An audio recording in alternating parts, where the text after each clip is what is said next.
can't find nothing on the radio. You ready, Steve?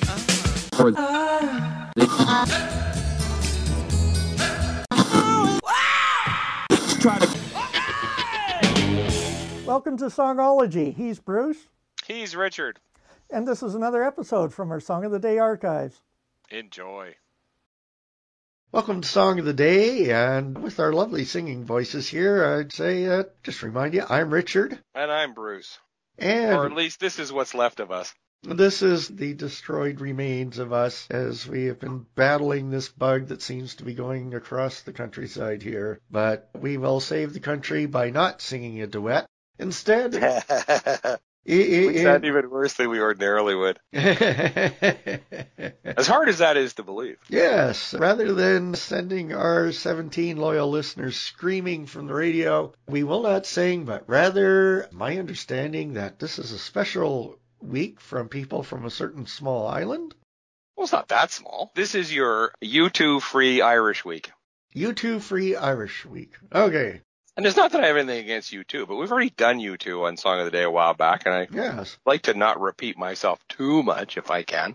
Oh, yeah. And probably because it's nearing St. Patrick's Day, everybody and their dog is going to play U2, right? Right. So I'm not going to do that. Okay. There's other Irish bands out there, rumor has it. Who do we have on for today? Well, have you ever wondered why the Irish Rovers are called the Irish Rovers? They're Irish and never stayed put? Well, yes. And by the way, you're not going to hear the Irish Rovers today.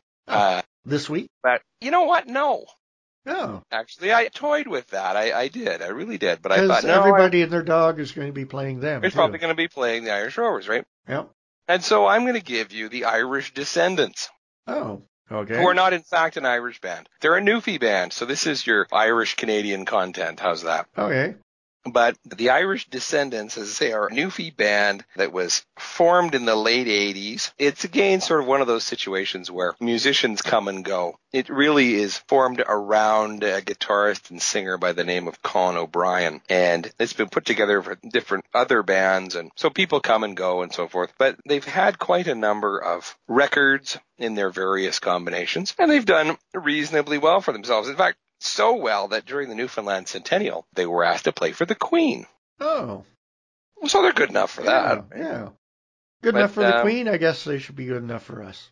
Yeah, well, exactly. And this comes from their 1996 album called Living on the Edge, which was actually kind of a little different sound for them in some ways. Some of the tracks, not the one we're going to hear, but some of the other tracks on it, went in a sort of a little bit of a country direction, caused a bit of a rift in the band, and yet another change in personnel. The track that I thought would be good fun to lead up to St. Patrick's Day tomorrow is in fact the Irish Rover. That is to say, there is a song, an old Irish song. Now, people who know Irish music would know this, but you not knowing Irish music, maybe did you know that there was a song, the Irish Rover? No, I did not. Now you know there's a song. The song The Irish Rover is an old Irish folk song, and it has been recorded at various times by practically everybody, including the Irish Rovers on their first record. Oh.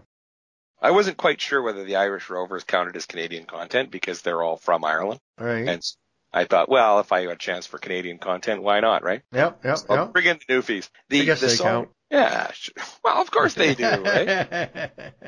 Yep. You gotta love the Newfies. They're warm and generous and wonderful, and they're all mad as hatters, right? Every single one of them. At least all the ones I've ever met. But mad in a good way.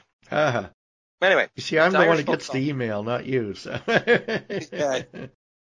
A group of angry Newfies storming the station. They probably sing to you as they rioted. I'd sing back, and that would take care of it. Or make it worse. Hard to say. So, the Irish Rover is a sailing ship. Okay. It is a unique sailing ship, and so if you listen carefully to the lyrics, you will discover all sorts of things about the ship itself, how it has an improbable number of masts, how it has a unique and stunning crew, and how it has an absolutely ridiculous cargo of, and different people sing different versions of whether it's 10,000 bags of rags or 10 million bags of rags or whatever. It's just ridiculous.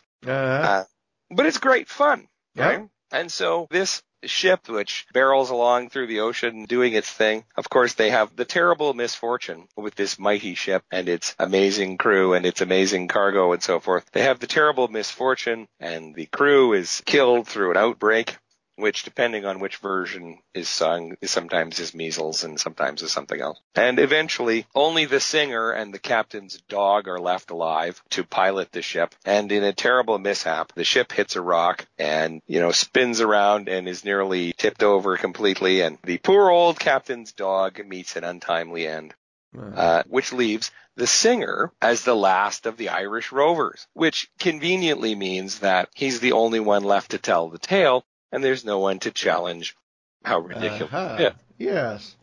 It's a great, fun little song. And I thought, why not do a great, fun little song for the run up to St. Patrick's Day? It does sound fun. So shall we run up the gangplank and join the boys on the Irish Rover? 1, 2, 3. In the year of our Lord 1806, we set sail from the cold Key of Cork. And as usual, I have to stop it right there due to the fair use rules on YouTube. If you haven't already, please subscribe. You can check us out on Facebook or head over to our website, which is songology.ca. Now, here's your chance to listen to the music or go on to the next episode.